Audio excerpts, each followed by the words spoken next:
Ay hilak. Ay hilak na lang. Muna siya. Bisan pa sa kadugay sa panahon sigdan sa bata pa hantod karon. Nagmatured na jud ka kay maglain na jud ka namo. Dayon.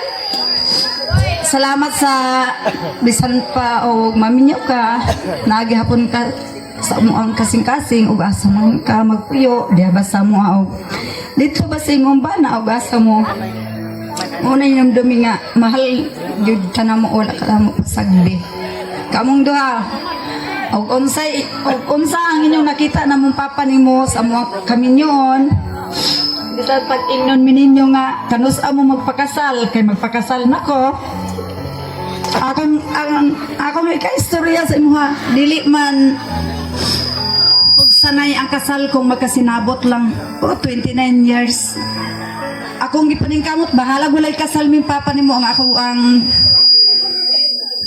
gusto nga ikaw makasal kay asara man nakasal og nati kwarta. So, nalipay ko, bisan sa atong kahintang.